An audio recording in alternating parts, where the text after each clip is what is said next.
Wedding colours పెళ్లి కళ వచ్చేసిందే బాలా. పూర్తి వివరాలకు చదవండి రేపటి సాక్షి దినపత్రిక. వైఎస్ఆర్సీపీ రాష్ట్ర అధికార ప్రతినిధి మాజీ ఎమ్మెల్యే రాచమల్లు శివప్రసాద్ రెడ్డి మీడియాతో మాట్లాడుతున్నారు. లైవ్ లో చూద్దాం. పద్ధతిలో చర్యలు తీసుకోవాల్సిన పద్ధతిలో తీసుకోవచ్చు. అది ఒక వర్రా రవీంద్రారెడ్డే కాదు, అటు తెలుగుదేశం పార్టీ వాళ్ళు చాలామంది మీద పోస్టింగ్స్ అట్లా పెట్టినారు, ఇటు వీళ్ళు చాలామంది గట్టిగా ప్రశ్నిస్తూ కొద్ది హద్దు దాటి ఎవరైనా ప్రవర్తించుండొచ్చు. అది తెలియదు మనకు. ఒకవేళ చేసి ఉంటే చట్ట ప్రకారం ఏ చర్యలు అయితే తీసుకోవాలో ఆ చర్యలు తీసుకోవాలి. కానీ ఈరోజు ఈ రాష్ట్రంలో ఈ ప్రభుత్వం ఏం చేస్తుందంటే వ్యక్తిగతంగా తీసుకుంది. వారిపైన పోస్టింగ్స్ పెట్టిన విధానాన్ని వ్యక్తిగతంగా వారి వ్యక్తిత్వాన్ని హననం చేసినారనే విధానంలో బాధపడి వారి బిడ్డలు కన్నీళ్లు పెట్టుకున్నారనే బాధతో తీవ్రమైనటువంటి స్పందన. ఇది రాష్ట్ర ప్రజలందరూ ముక్కును వేలేసుకునే చర్య ఏంటంటే దాదాపు 91 మంది ఆడపిల్లలను మానభంగం చేసి 7 మందిని చంపేస్తే శవాలు కూడా దొరక్కపోతే ఆ ఆడపిల్లల కన్న తల్లిదండ్రుల కన్నీళ్లు పట్టించుకొని ప్రభుత్వం మరి వీరింట్లో ఆడపిల్లలు బాధపడినారని చెప్పి ఇంత సీరియస్గా స్పందించి ఎవరింట్లో ఆడపిల్లలు బాధపడినా బాధే. తెలుగుదేశం పార్టీ ఇంట్లో ఆడపిల్లలైనా ఆడపిల్లలే, వారి ఆత్మగౌరవానికి భంగం కలగకూడదు, అది మేము ఎప్పుడు కాదనం. కానీ సోషల్ మీడియా వర్కర్ల మీద స్పందించిన తీరులో ఆడపిల్లలపై అత్యాచారం చేసి హత్యలు చేసిన విషయాలలో 10% స్పందించినా కూడా ఈ ప్రభుత్వం రాష్ట్ర ప్రజలు హర్షించిందరు. ఈరోజు పేపర్లు ఎక్కడ చూసినా కానీ ఇంతలా అక్షరాలతో వర్రా ఎక్కడా అని, అసలు ఎవరు వర్రా అని, వర్రా రవీందర్ రెడ్డి. ఈ సోషల్ మీడియా వర్కర్ కోసం ఆశ్చర్యం కలిగే అంశం ఏంటంటే డీజీపీ గారు ప్రకటన చేసినారు, డిఐజీ కర్నూలు నుంచి ప్రకటన చేసినారు, 4-5 బృందాలుగా వేటాడుతున్నామని. ఒక ఎస్పీ బదిలీ అయిపోయినాడు, ఒక సిఐ సస్పెన్షన్ అయిపోయినాడు. ఇది నిజంగా ఆశ్చర్యకరమైన అంశం.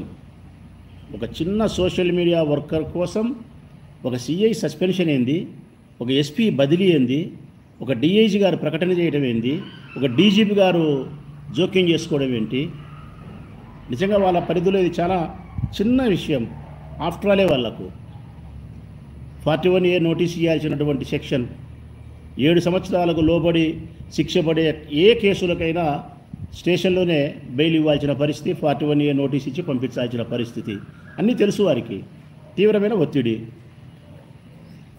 ఒక చిన్న సోషల్ మీడియా వర్కర్ కోసం రాష్ట్ర వ్యాప్తంగా సోషల్ మీడియా వర్కర్లందరినీ ఎక్కడ చూసినా అరెస్ట్ చేసి ఇబ్బందులు పెట్టే పరిస్థితి ఈరోజు రాష్ట్రంలో ఉంది. అదేవిధంగా ఒక పథకం ప్రకారము నిన్నటి దినమైతే ఏబిఎన్లో చూసినాం మనందరం వర్రా అరెస్ట్ అని. మహబూబ్ నగర్ జిల్లా దగ్గర వర్రా రవీందర్ రెడ్డి అరెస్ట్ అని చెప్పి వేసినారు. తెల్లవారితలకి ఆంధ్రజ్యోతి పత్రికలో వర్రా ఎక్కడా అన్నారు. వర్రా ఎక్కడా దొరికినట్టే దొరికి తప్పించుకున్నాడని చెప్పి ఈరోజు పత్రికలో పెద్దగా రాసినారు. నిన్నటి దినం అదే వాళ్ళ మీడియాలోనే, వాళ్ళ అఫీషియల్ మీడియా అది, ఏబిఎన్ ఆంధ్రజ్యోతి కానీ ఆంధ్రజ్యోతి పత్రిక కానీ, వారి అఫీషియల్ మీడియాలో వర్రా అరెస్ట్ అని చెప్పి రాత్రి చెప్పడము, తెల్లవారి పత్రికల్లో వర్రా ఎక్కడని రావడము, అది వచ్చిన 2-3 గంటల తర్వాత తెలుగుదేశం పార్టీ నాయకులు బీటెక్ రవి వర్రాపై వైసీపీ వాళ్ళే ప్రమాదం చేసే పరిస్థితి ఉంది, అతని ప్రాణానికి ప్రమాదం ఉందని చెప్పి ఒక ప్రకటన చేయడం. ఇంత ఒక సీక్వెన్స్ ప్రకారం జరుగుతుంది, ఒక పథక రచన ప్రకారం జరుగుతూ ఉంది. దొరికినాడని చెప్పడం ఏంది, తప్పించుకొని పోయినాడని మళ్ళీ మీరే చెప్పడం ఏంది, అతని ప్రాణానికి వైసీపీ నుంచి ప్రాణహాని ఉందని చెప్పి మీరే తెలుగుదేశం పార్టీ నాయకులు ప్రకటన చేయడం ఏంది. ఇదంతా ఒక పథక రచనలో భాగంగా వ్యూహమే తప్ప మరొకటి కాదు.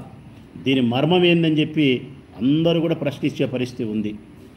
నిజంగా వీళ్ళ ఆలోచన ప్రకారం, వీళ్ళ మాట్లాడే ప్రకారం అయితే నిజంగా వర్రా రవీంద్రారెడ్డికి ప్రాణహాని ఉంటుందేమో అని అనుమానం అయితే అందరికీ కలిగే పరిస్థితి.